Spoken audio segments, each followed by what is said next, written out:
Okay. It, it, hey, everybody, hello, welcome back to the show. I have with me Jim Agnew.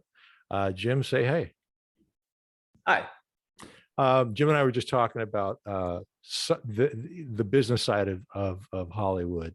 And I'd seen Jim in an interview before, and he was talking about the business side, which really, quite frankly, not a lot of uh, for my taste. And I think Jim would agree with this too. We'll find out in a second. They just don't talk about it in a pragmatic, practical, germane way at all. In fact, I wish I had pressed play before you said it, but repeat what you said about the restaurant business, because it's perfect. Yeah, I was just saying, well, just a little bit of my background. I've worked in indie films and for production companies, producing and doing the business side of things, then became a screenwriter. And I still produce, but so I've done both left brain, right brain stuff in the film industry. But I said, look, if you never worked one day in your life in a restaurant and you made a business plan for a restaurant and you wanted to start a restaurant, you went to Danny Meyer, one of those people who finances restaurants, and you said, okay, I need $5 million. You would come across like a crazy person. They'd be like, you never worked one day in a restaurant. But yet people write screenplays, haven't done any work in the film industry, have written one thing, and then they'll go around asking people for like, hey, can you produce my thing and get me $5 million? And it's like, that sounds just as crazy to me. You haven't learned your craft. You've written one script, and the rule of thumb is usually you have to write I've heard 8 to 10 scripts to kind of know what you're doing, because it looks easy, but it's not. There's a lot of nuance and a lot of, as an actor, it's like everything's got to hit: dialogue, structure, timing, tracking, everything. So Talk that talk, Mr. Agnew. So all I tell people is just learn your craft. It's like, and acting's the same way. You see it all the time. People come out to LA, from wherever, and somebody because they look good, their whole life told them they should be an actor, and then they never take classes, they never learn about acting, and and then they're out here for 10 years and they go back home because they didn't really do the work. It's not easy, and No, not at I've all. worked with actors over 20 years now. It's like I realize how complicated acting is and appreciate it so much. Your honesty is refreshing, man. Thank you. Yeah. Okay. No, seriously though. I think what lends you to your pragmatic approach to this and practicality of it is that you started out working on the other side of the lens, as they say, other side of the camera. Yeah. So you see everything that's involved. I mean, it truly is a collaborative process. And I guess it's a backhanded compliment that these folks come out to LA and they're like, got a script. Hey, I'm going to be a movie star. I want to direct a film. Well, what have you done before? Oh, I can do it. No problem. I don't know what that is other than a backhanded compliment and probably a good dose of delusion, but interesting to hear you say that. Cause I remember years ago, I was taking a class in the Valley at a theater, and this young Middle Eastern guy walks in. I think he might've been from Pakistan. And hello, I would like to have the acting certificate. Is this where you get the diploma? And I was like, yeah, it doesn't work that way. And I tried to explain to him, and his mind just was boom, could not fathom that, didn't understand it. So yeah. So I for me, it's interesting to talk with you because you had a kind of a great start when you and your partner, I guess is still your partner. Yeah. Met up with, okay. So you guys landed your first script in John Carpenter's hands. Yes. I mean, Jesus. Yeah. I mean, we had a little bit of a head start because I was producing and then I wanted to write, and he was a working actor and he wanted to write. We both wanted to kind of shift. Smart. So we had been around the film business at least, so we kind of knew, how scripts work and things like that. So yeah, we were both doing it at the same time, and with no thought, we're like, let's write this script together. I had some idea. That sounds great. And we just sat down and wrote it. And then the next thing, John Carpenter was going to direct it. It came very close to getting made. I think Jason Statham was going to be in it at one point. Good Lord. This was like 2007, 2008, even 2006. I can't remember anymore. But yeah, it was a really good head start. And then the second script we wrote, that got sold, and that almost got made, to where like they had actors getting on the plane to fly to Missouri, and they all the money fell apart, like literally stopping them at the airport, like, don't get on the plane. Wow. But the good thing about both those projects, they didn't work out, but they were great samples and got us a lot of work after that. And we've optioned both those projects multiple times. So they've made the one that John Carpenter has called LA Gothic, and it made a lot of money over the years. Now it's probably has no value now because there's something on Netflix called Day Shift that's very similar, that's coming out with Jamie Foxx in a few months or a few weeks. Not that I'm not saying they took our idea, but it's just they did it more in an action version of what we did, more like a horror thriller. So, but you know, it's just some projects don't work out, but you can turn them into stepping stones. You know, you have to, that's the other thing people don't realize, you have to have good samples too for jobs. 100%. Yeah. Just what you just said right there is like, you know, that's career advice 101 right there as a writer or a producer. I mean, you write it and it gets almost there and then it drops out and people get on the plane, the financing falls out, then it gets optioned again. And then Jamie Foxx is doing a thing that's similar in a parallel universe. And you're like, really? Yeah. And that's just it. I always tell everyone, the fact that a movie gets made is literally the heavens have opened, parted, and the gods and angels are singing your name. Yeah. It's that challenging. That. Not only is it that challenging to get a movie made, but then to make a good movie, everybody's got to hit a home run. Exactly. So it's almost like you have to have a baseball team where everybody steps to the plate. The DP hits a home run, the director hits a home run, the actors hit a home run. You know, every single person hits a home run. Wardrobe hits a home run. Editing hits a home run, which that's very rare. And the one movie we talk about all the time that it's like literally everyone hit a home run is Swingers, you know, for an indie film, because it still holds up. They had no money, you know, it's just crazy. You know, everybody hit a home run. The writing, the directing, the acting, the cameos, you know, every line in that movie is great. So yeah, and it always seems to be that, you know, the rest of the world, the rest of the country, people not in the business see an outlier success like Swingers. Yeah. Oh, this guy was an actor and that was his buddy and they did some films together and they wrote a script. How hard can it be? Yeah. Really hard, man. Really hard. Yeah. Between you hear those stories about people going to Sundance and, you know, $1 million sales. Well, you don't so much anymore, but yeah, there's like 1,000 films that broke somebody's bank for everyone that, you know, you hear about. So yeah. I mean, I still every once in a while have conversations with friends who are not in the business. Well, how much do you need for this? What do you need for this? I'm like, no. You're not going to give me money. You're not. I value our friendship. I'm not taking money from you. This is a money burning. Take the money and burn it. I mean, buy a bottle of champagne. It'll be more satisfying. The thing is, you can make money. Here's the big problem. I've realized you can make money in the film business. By the time most people figure it out, they've already gone down that road with somebody who didn't know what they were doing. And they've lost a couple $100,000 or $1 million. And then they're like, I'm never gonna do that again. But they invest in a project that with people who are desperate, who didn't know what they were doing, who just want to get a movie made, you know, and didn't really know the business, because there wouldn't be 1 million movies on Netflix. There wouldn't be if everybody just lost money, you know, and you wouldn't see the same producers, which I know a lot of that crew of people $10 million and under that make a lot of Bruce Willis movies, but not anymore. But, you know, Nick Cage movies, I've made a couple of them, because if you know what you're doing, you can make really good money. Absolutely. Yeah. Because when the lights are burning, man, money's burning, and you got to have people who know what's going on. Yeah. You know? Yeah. People don't understand that. So do you guys still stay in that genre, horror thriller kind of thing? Yeah, that's the only thing I work. I mean, the thing, and this is something else for aspiring writers that they don't realize, is that comedy's over here and everything else is kind of over here. Like, you don't deal with the same execs. There's certain execs that deal with comedy and TV, films, and all that.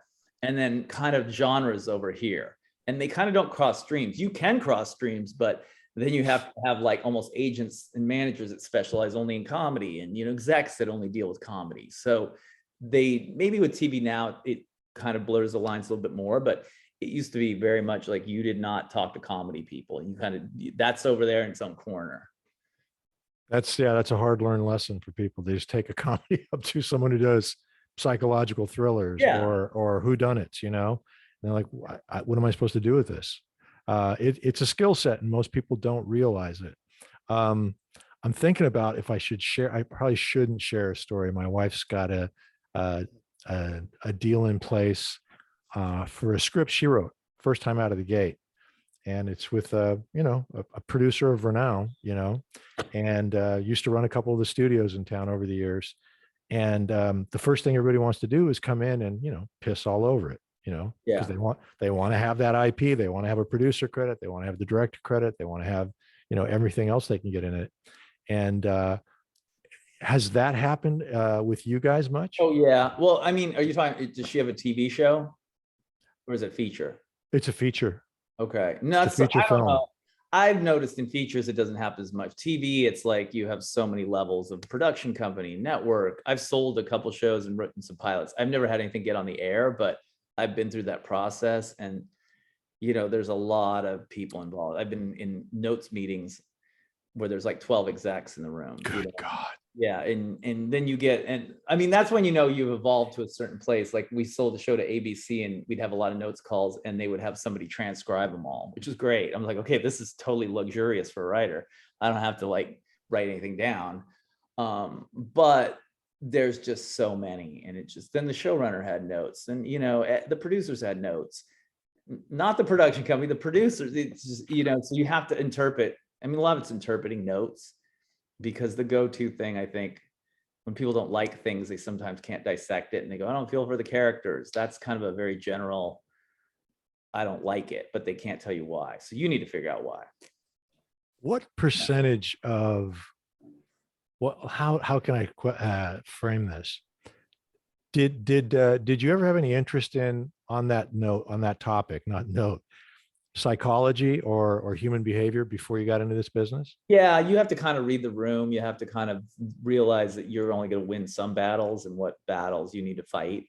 When we had a TV show at ABC we were trying to get on the air, the president of ABC just decided to change the name midstream, and we're like, okay, that's what it is. We never, it was like, great, now it's called this. It's if President ABC suggests a title, you just take it, and it's a high level problem to have, for sure. So but it's like I said, it's a lot of dissecting notes. Sometimes you just have to address all of them. They hire you because they want your ability, but then everybody wants, and here's the other thing too, is people think that execs are don't know what they're doing. There's some execs I worked with that are amazing, that are just right all the time. That's true. What's been your experience? How often does that happen for you, or with those that you work with? It depends. I mean, usually the people that who are really successful are smart because they're successful. We just did, I'm not gonna say what company, but worked on a thing with a big producer, and he was like the best producer, like with every note, he was just right all the time. And it was easy to deal with. And he explained why. I go, maybe this works better like this. And people go, you know what? He's right. So, and the script's great, and it's out there to some big actors. So we'll see what happens. But it's like, it's like, why are people giving you notes too? Is one thing you got to kind of think. It's like, they want to put their stamp on it. Have they had something else successful? Every situation is different. But if you go in just saying with a bad attitude, you're dead. You have to just be like, exactly. Okay, all right, great. Yeah. Okay. Ooh, let me think. Ooh, that's a good idea. And if somebody does have a good idea, keep repeating what a great idea it was. Well, but there's nothing sweeter to a person than the sound of their name, or that they did a great job, right? I mean, you really, in my experience, is like knowing human behavior and human psychology is going to differentiate you from everyone else. It's like an additional skill set, in my opinion, that doesn't get discussed enough. And you just brought it up. You've got to know how to take a note. Like 12 suits in a room, and I don't know that anybody wears suits anymore, but yeah, that's how old I am. But 12 execs in a room, and you're going to take potentially 12 sets of notes. Man, you can't be a delicate little wallflower. You just can't. And it's interesting. I've been working with some, I don't know what it is, Gen Z, Gen X, millennials, whatever. And their inability to take a note or any type of criticism, I just feel like pulling them aside and like, look, man, maybe just go sell cars or something. Yeah. Yeah, you've got to be able to navigate those waters. You're dead before it starts because it's a collaborative process. Oh, completely. Like, my girlfriend's in publishing. There's a joke, write a book if you want to, if you want to control it, because it's like, That's right. I've sold scripts that have been made into films that, like, the director took certain characters in a completely different direction that, I'll just give you a quick example. We wrote one with a script that was in the blacklist. It got made. It did well. It came out okay, but there was one character who was written like Lady Macbeth, and the director had her crying every time she showed up. It never said in the script she was crying. She was written like to be like, go kill those motherfuckers, and the toughest person in the movie. And then every time she shows up, she's bawling.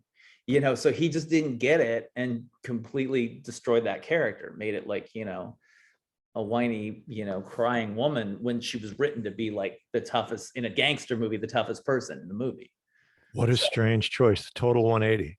Yeah. So that stuff happens. And then you're just watching, you lose, especially, if you write something, it gets made, you don't have much control anymore.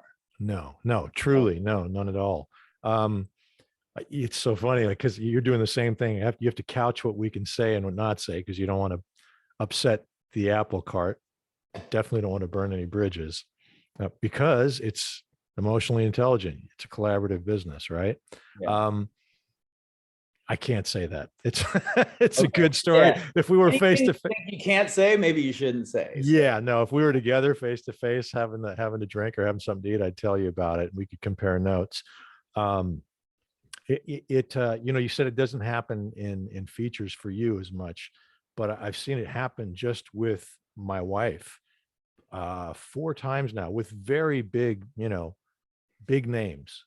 And yeah. I can't say the names, but big names, and that's just what everybody wants to do. They love the topic, they love the subject, they love everything behind it, and then everybody just wants to come in and put their spin on it. And then what happens is what you just said, I've seen happen out, not with her project, but in other projects over the years.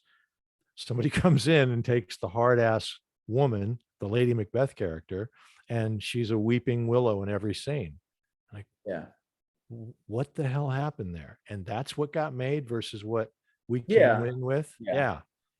And I mean, and by the way, I told the director that to his face, so it's not like I'm not saying anything like out of turn. I was just like, it wasn't written like that. But so it's just, you have to give up like you said, it's a collaborative effort. You have to just hope, it's like sending your kid off to college and hope it doesn't come back all messed up. I came up with that. That's pretty good. He likes that line. Yeah. I went off to college and came back pretty messed up, but I was playing football. So that was another story altogether. I know an actor, successful guy, has been working for a long time, and he doesn't care what the devil he's in as long as he gets paid, right? Union, of course, he wants to be in union work, but doesn't matter. He goes, I'm looking at my balance and my ledger, and I've got kids to put in college. And I'm like, really? Because I don't give a damn what it is. And I marvel at that he's able to just let it go, but it's just a job and it's just a paycheck to him. He doesn't care. And he shows up and he blows up. He's great. He's great in everything. There's also a valuable lesson I learned from a really famous director. I'm not going to say, well, I can tell you who told me, who I learned this from, is Abel Ferrar. I worked on a movie with Abel Ferrar. Wow. Only movie I ever got fired off of, but he got fired the same day as me. So I take it boy as a badge of honor. But he taught me about, like, he said, listen, he goes, if you're going to do something that's not that great, at least get paid tons of money, but don't get paid not much and make a shitty movie. He's like, because it is what it is. Sometimes it's out of your control. If it's just a money gig, and you're just going to get paid a lot. So I was like, okay, it's a very valuable lesson, because that movie was such a train wreck. It was like, that's why he got let go. So did I. They were $3 million over budget on a $10 million film the first week of shooting. And they had multiple scripts. The day before shooting, there were 2 scripts. They didn't know which script they were shooting. The day before, principal photography. What the fuck? How did that happen? Complete disaster. But they had me write another. There were 2 scripts, and but 2 scripts the day before. But they thought they had taken out the rewrite clause in my contract. They hadn't. They kept commissioning me to rewrite, and so I made a lot of money off that movie. Well But done. I didn't care, and I've never seen it to this day because they didn't even shoot my script, and I know it's a piece of shit, but I got paid a ton of money. So, I got to work with Abel Ferrara for 2 months, who's I learned more from him than probably anybody else in the film business, because he'd been through, I'm sure his career. He came up in New York, and Harvey Keitel, Christopher Walken, a lot of classics, and he had to grind it out. He never was a studio guy. So interesting. What would your younger self, what would your 20-year-old self think of what you just said? I'd rather get paid, I mean, some people are like, but you need to be an artist. There are things that you have to be really precious on. There's a couple things like I want to direct where I won't sell the script, and I'm like, no, and I won't make any changes. But then I also have to make a living. So it's like, I have to balance those things out. So it's like, there's some things I can be precious about, but other things I have to be more mercenary about. And that's how people, most screenwriters, there's people like J.J. Abrams, and he's a great writer who, has a lot of money and a lot of gigs and a lot of shows. But, most of us have to like keep working. You have to work all the time, just like actors. They're, probably, what is it like? I always say, like, at least I'm in the game. I feel like I'm like the 11th or 12th guy on the bench of an NBA team, So I know that feeling very well. Yeah, the same thing with acting. There's this upper class, the top 5% that make a ton of money, but everybody else mostly, you've got to. It's even less than that, man. It's like the top 1.5%, 2% of the entire Screen Actors Guild are the big name stars. But that's rarefied air, But if you're out of your mind like I am, and I can hear in your voice you're shooting for that no matter what. And you still got to balance, swim through, surf those waters of, do I make money? Do I tell them to, kick rocks? Or do I say, okay, I'll do it, but here are my caveats, right? Yeah. Someone asked me a long time ago, a friend, he goes, how could you do, there was a movie I did when I first started out. I don't have a problem with it. It's called The Tiger Woods Story. It was when Tiger first came out, late 90s. And I got a part in it. And I got to work with LeVar Burton. He directed it. Nicest guy on planet Earth. And I knew going in what it was going to be. Tiger Woods is big. He's half black and he's half Asian. He's biracial, and he's just absolutely rewriting the history book in the game of golf. And a friend of mine really likes golf. He's not good. He's pretty much a hack at that time. I don't know if he's gotten better or not, but he's like, how could you make such a piece of shit movie? I'm like, dude, I don't have anything to do with anything other than the lines they gave me, where to stand, where the camera is located, and what my scene partners are doing. That's it. And it's like that for a lot of people until you become J.J. Abrams and or David Mamet I had lunch yesterday with a guy who's wildly successful screenwriter, Dale Launer. Nice guy, man. And he knows comedy up one side and down the other. And but to get to that position, it takes forever sometimes. And then sometimes you see folks come in and they just first hit goes out of the park. Some people get hit by lightning. I've seen it happen. It's just right. Half of that usually is talent, and the other half is just right time, right place. Really being in the right, whatever your style is as a director or writer, kind of like taking up. But back to your Tiger Woods movie, it's still better. It's better to be working on a Tiger Woods movie than sitting in an insurance office selling life insurance all day long. That's right. Or waiting tables with the blue hair crowd. No, I mean, are you serious? And I get to work with LeVar and man, come on. What are you talking about? But, he didn't see it that way. And it happens. You just said something and it just escaped my mind. So you've been doing this for how many years now? I don't know, a long time. Okay. This is my first movie in 1998, I think. The first indie film. So whatever that is, 25 years almost. Right. Yeah, it's ebbs and flows, man. Ebbs and flows. Talk about that. How do you keep yourself motivated? How do you stay focused and not just want to go, metaphorically jump off a cliff? I don't know. I don't, because I think I'm wired to complete things. Like I'm never happy till things are finished. I'm very into like That's what I'm seeing. finishing Okay. things. So it's just, I'm just wired like that. It's like I've learned Yeah. to enjoy the process of making movies more, but I used to be so miserable till we were even like done with post. I don't know why. I'd be like, fucking all gonna fall apart still, and like just I think part of it too, the first movie I produced, I was 27, I think. And they used to call me on the walkies. I would hear them call me kid producer and surfer producer. And who's that kid? Surfer. Yeah, a Okay. couple of times I had one extra try to get me thrown off the set because he thought I was a PA. He got mad An at me. extra?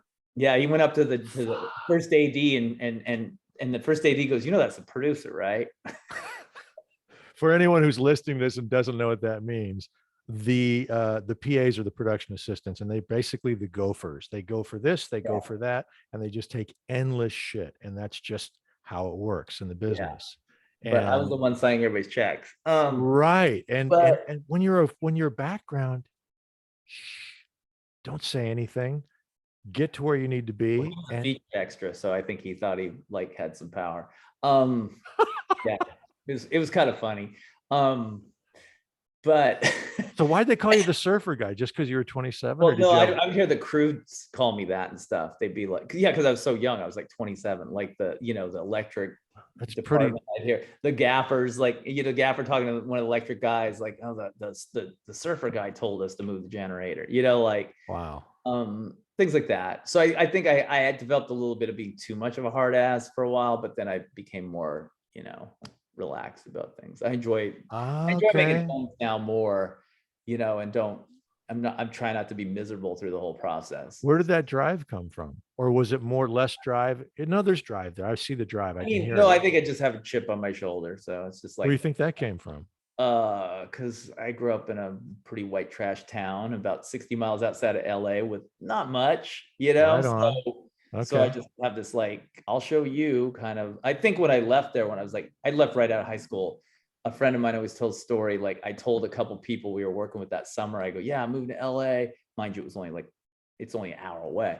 And I'm going to work on movies and stuff. And the minute I left there, I'm like, yeah, sure he is, and started like laughing and stuff. And you know what those guys are doing? I think one of them's a teacher, one of them's a mechanic, and one of them is, I don't know, but they never did anything with their lives. So I think coming from that background, I've kind of always had a little bit of like, I'll show you, I can do it, I've seen a lot of people do really well in this business who came from the wrong side of the tracks, so to speak. And they're just driven. I know one guy who's a world-class skateboarder. He's done really well for himself. But for a while, he was working in Hollywood and he was having some success until he just decided, no, he's not going to do that anymore. And he grew up like on the wrong side of the tracks in St. Louis. And he behaved when I met him. He's like 11 years younger than me. And when we met, I was in my late 20s. So like he was like 3, you know what I mean? To me. And he behaved like the way you're describing yourself. And he would be really kind of amenable, but there was always like something was bothering him, you could see, and he wouldn't say why. But it served him and it didn't serve him. Unlike, I can't say too much because I haven't seen him in the last probably 20 years now, but or not that long, 15 years. But you've softened. I can see you softened. Oh yeah, yeah. I worked out the whole chip on my shoulder thing by the time I was in my mid-30s and stuff. But it got me like really motivated, to like, Yeah. anytime somebody tells me I can't do something, I'm like, okay, here we go, buckle up. I can, I have the same thing. Oh, really? Yeah, in my mind, just like, oh, really? It's like gasoline on the fire that's already going. On that note, I'll tell you one other quick funny story. I got hired one time to fix this massive mess of a music video in like the early 2000s when they still made big music videos by this really Yes. successful band. I can even tell you who it is. There's a band called Mars Volta that was really gigantic. That's right. That's right. And they needed me to produce this like $170,000 music video, which is a lot How of did money. you get, that's a big one. How'd you get Well, the they call? brought the record company asked me if I could be the adult in the room and make the video, and they wanted to do all this stuff, and I remember the video commissioner at Universal Records and like the managers and everybody's like, we can't do this. This is never going to work. And they were like, well, here's the money. Good luck. And Wow. they washed their hands. Nobody from the record company came to the video shoot. Everybody was like, yeah, this is gonna be a train wreck. And we made this awesome video that got nominated for a Video Music Award. And I remember getting from Universal Records, like the president or somebody, it was forwarded on and on from people. And it came to me and it said, it just had the nomination of the MTV Music Awards and said, holy shit. Exactly. And it was the thing, they just threw it away and said, this is going to be the biggest piece of shit. And I said, okay, we'll show you. We can do it for the money. We can build a little town. We can do all this stuff. For 170 grand. Yeah. I mean, we rented a giant soundstage. We built a city. We had like 50 extras. Big with 170 grand. Yeah. I mean, that sounds like a lot of money now, but for a music video, it wasn't. No, it doesn't sound like that much money, actually. Yeah, and we got nominated for a Video Music Award. Well, I mean, I think we lost to U2 or Missy Elliott. It was like we were in that category we got up to. So, but they said from the get-go, kind of like, good luck. This is going to be shit. And they contractually had to give the money to the band to do the video. So they're like, see ya. No one came to visit the set, which was highly unusual back then for a big music video, you know.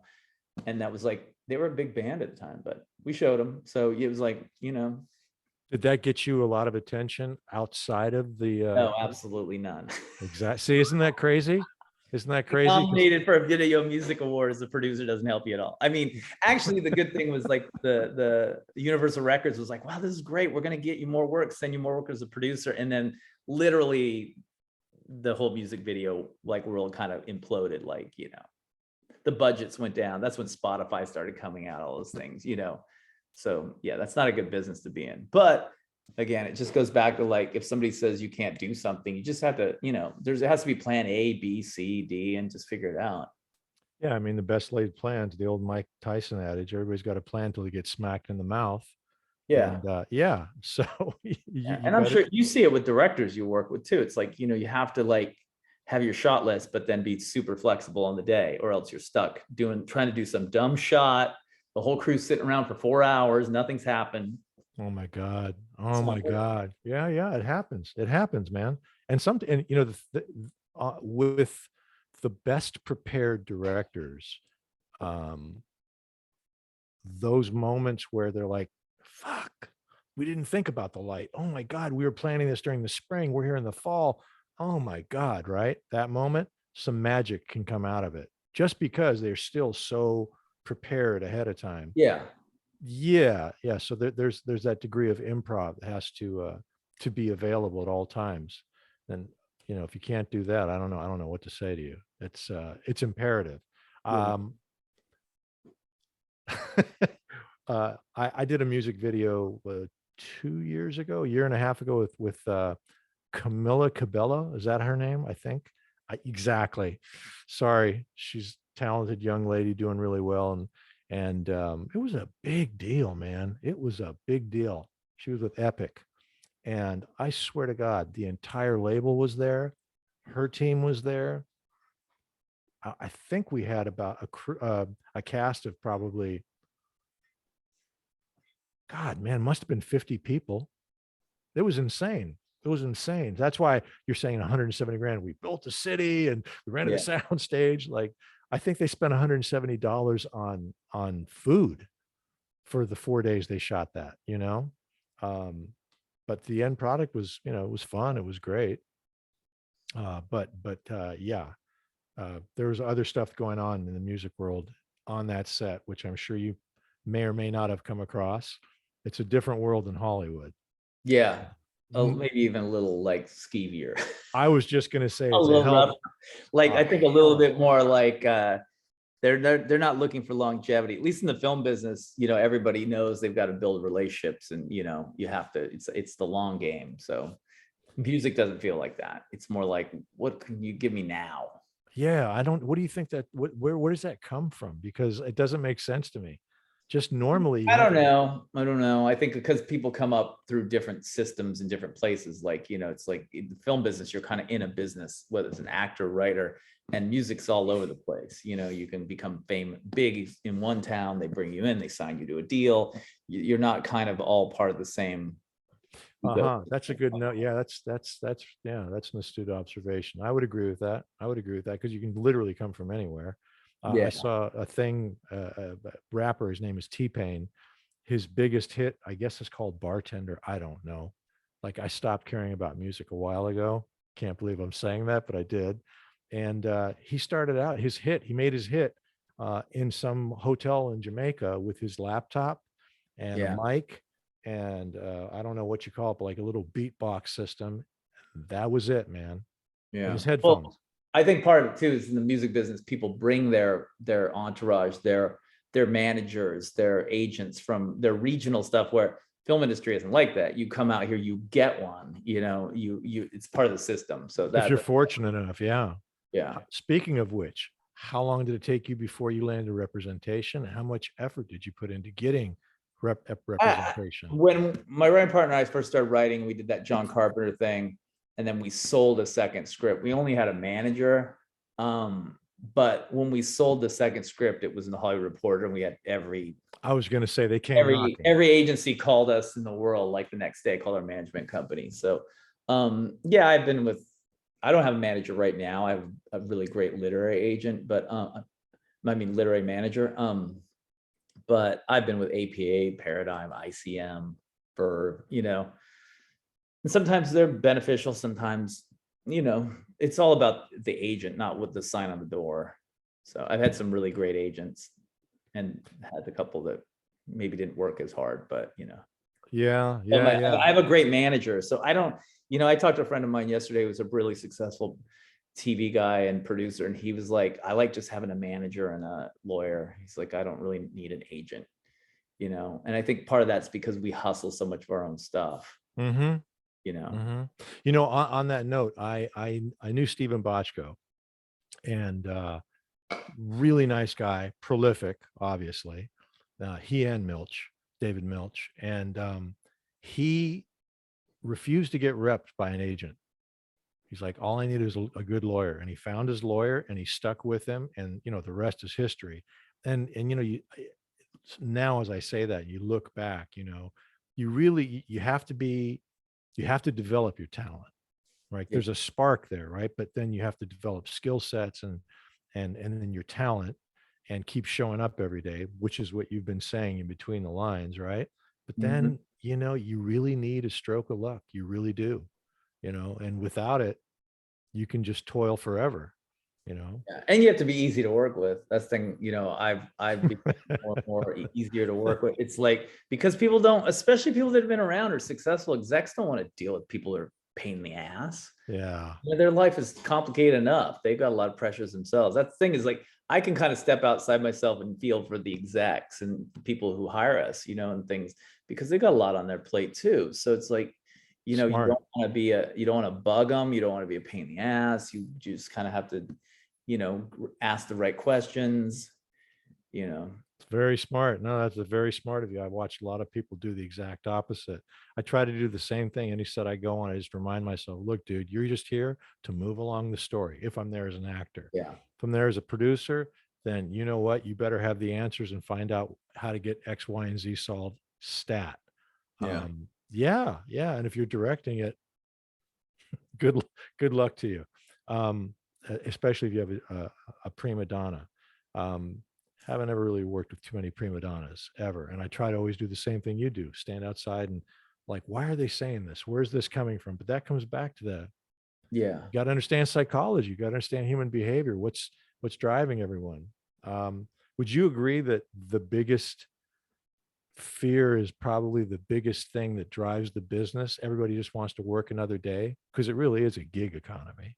Yeah, I think that's part of it. And, you just want to keep working. You want to do good stuff. You want to keep moving, at least forward, like I've been lucky that I feel like my career's just always gone up. It's never gone, but it just kind of, you know. Well, now you're just showing off, man. No, I'm Jesus. just saying, but you don't, it's taking a lot of work and a lot of like, just get step by step, like, you know, putting one Yeah. break and then another break.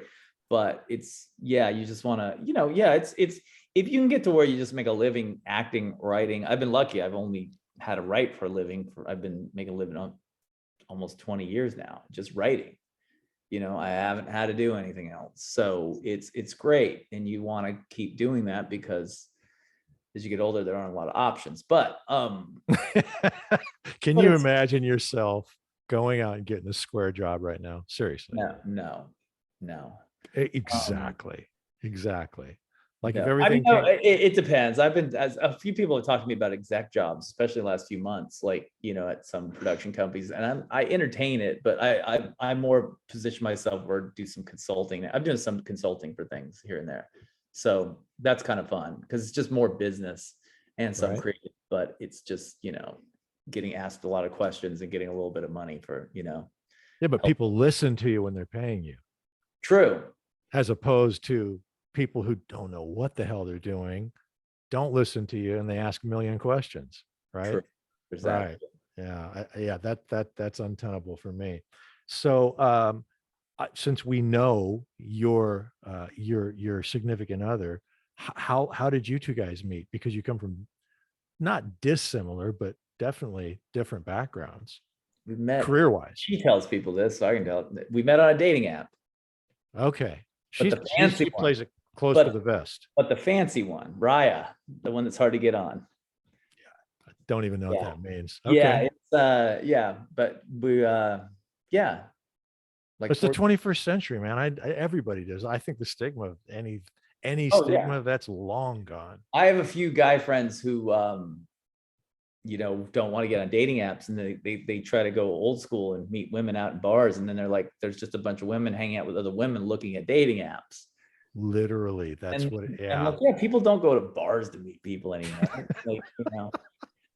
So yeah, they're a little like stuck in like, you know, not catching up with the way things are. So Okay, and you guys have been together for how long now? for almost 4 years.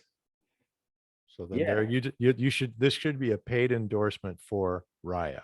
yeah, Yeah, success is done. She's in the his girlfriend is in the publishing business. She started her own publishing company, which is amazing to me. yeah, She's a hard charger too. yeah.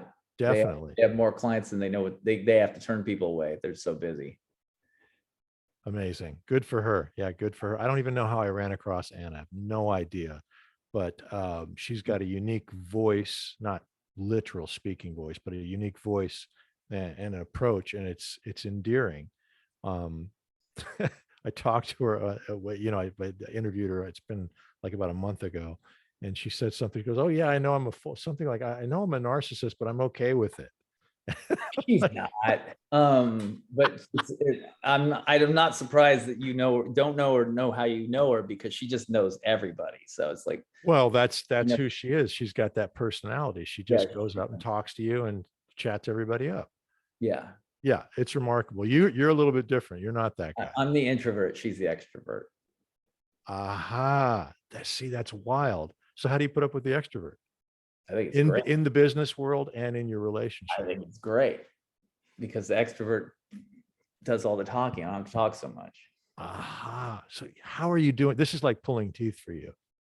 Nah, I mean, I've gotten a little bit better at it over the You're years. doing great, man. Like I You're said, I have great. much better. It's a lot easier for me to talk about more business stuff than people's scripts, you know, because that's always like, screenwriting is such a weird kind of thing you have to learn, and it's like you can't teach people. The problem is most time when I talk to people about their you know, helping them with screenplays and things, because what I did over COVID, I got in a bunch of screenwriting groups of people trying to become screenwriters. I said, look, I'll answer any questions, I'll help you out, just, you know, send me an email. And 90% of them were like, how do I get an agent? You know, and things like that. And then, you know, hey, can you read my script? And hey, can you, you know, so, and then you have to explain to people, you can't really read people's scripts, because if you have something similar and then you read their script, they can say you took the idea, it gets you in a legal mess. So, Yeah. but talk about the business end of it, like in investing in films and financing and indie films, it's a lot more clinical. It's not so personal. So yeah, and for someone who's renowned, who's a self-acclaimed introvert, yeah, the last thing you want to do is get into people's feelings. The last thing you want to do. yeah, that too. Yeah. Let me just take a little drink of water with that one. That was very funny. You're doing fine. I appreciate you doing this. And I knew I had a good idea going in that you're probably a little bit more of an introvert, just in the email communication, the way you would respond to emails. I was like, yeah, okay. Jim's not into this kind of stuff. He'd rather just, do his thing. And he does quick emails. Lots of emails to answer. Nothing wrong with that. You actually get better response from people if it's short and sweet. And frequently, I'm going to give up the ghost right here, but I don't care. I'll write in all lowercase. I'll misspell words, bad punctuation and everything. Those fuckers always get responded to. If you write something and like, "Dear sir, I was reviewing your prior work." Yeah. Never hear back. I never knock people for doing emails in like lowercase, misspelling things, because some of the smartest people and successful people I know send me those all the time. Like I know they're on their phone or doing it like really quick, and it's like, right. So I give them all a pass on that. Big thumbs. Yeah, exactly. Your thumbs are all over the place. Right. I get that. That's true.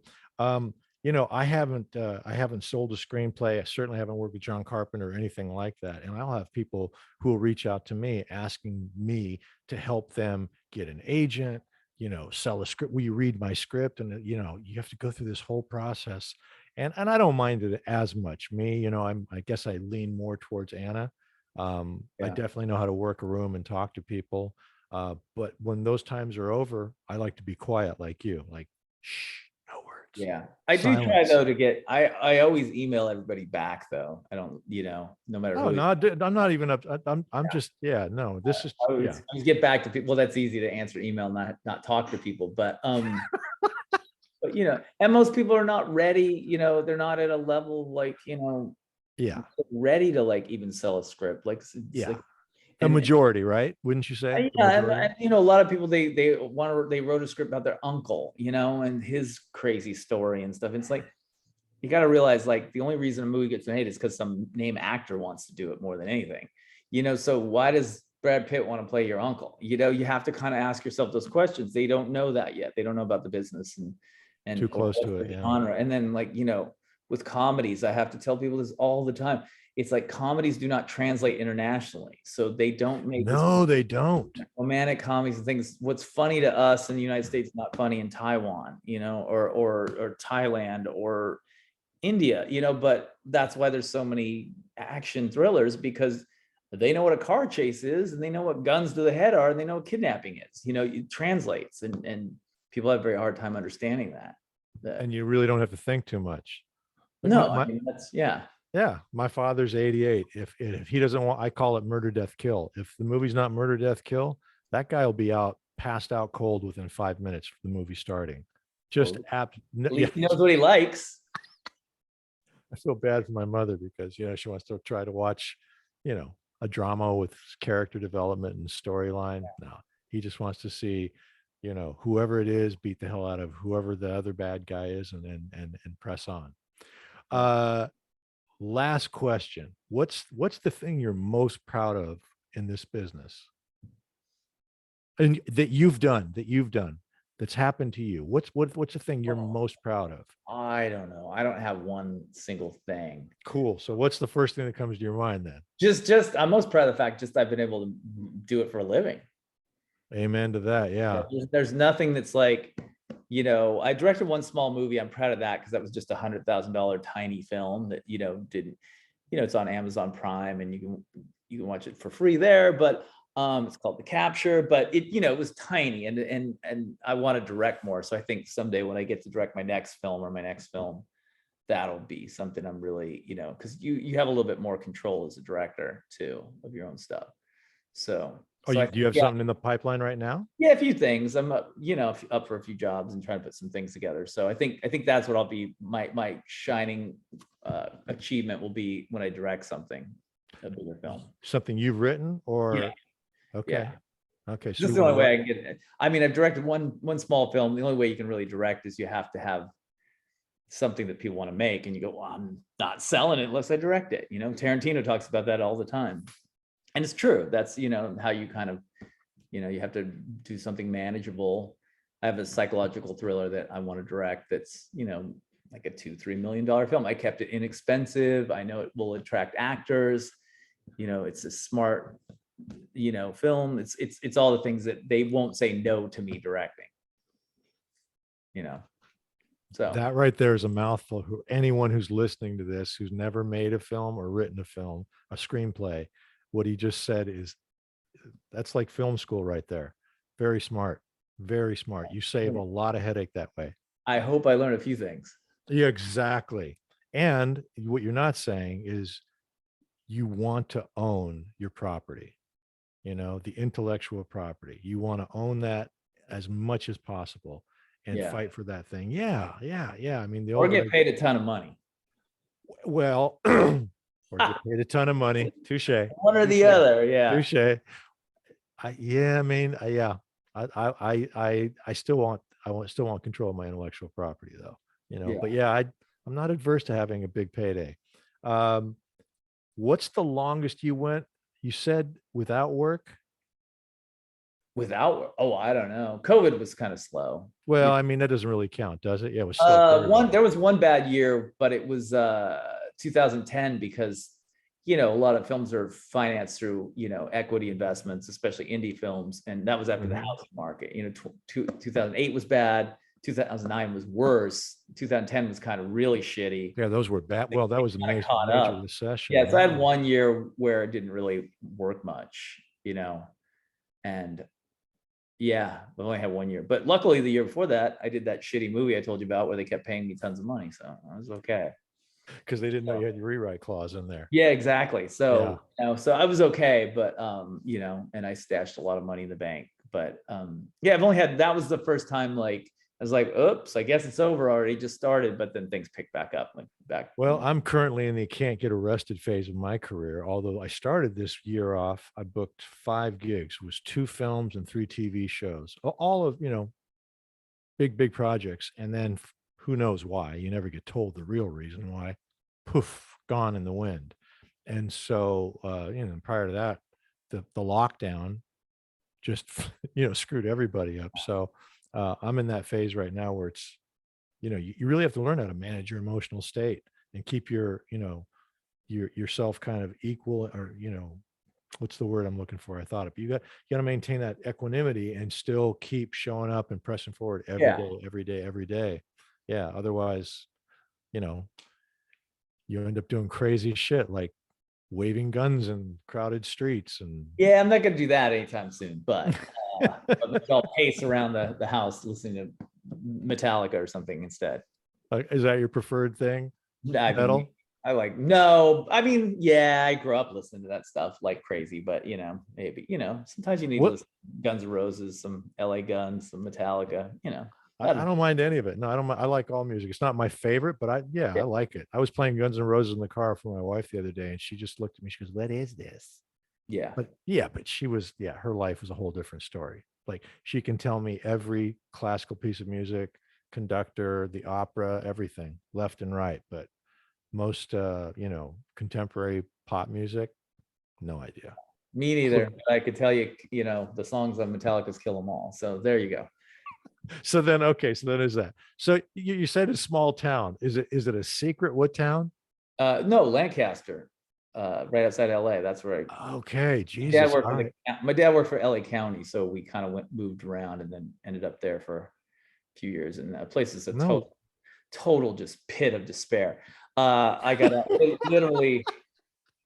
literally I was packed and left like 4 days after high school. I was like, bye, see you later. You know, couldn't wait to get out of there. So yeah, it's a horrible place. It's LA County. It's only an hour away. It's just really it's only an hour away, but you know, anyone's listening to this, it is a world away from Los Angeles. No wonder those guys were like, yeah, Sherry is. I used to do the same shit all the time. You know, when I started out, I was in San Diego, and they just used to look at me and go, what? And by the way, I was painting houses at the time. I was like, yeah, I'm going to go up to LA. I'm going to, you know, pursue an acting career.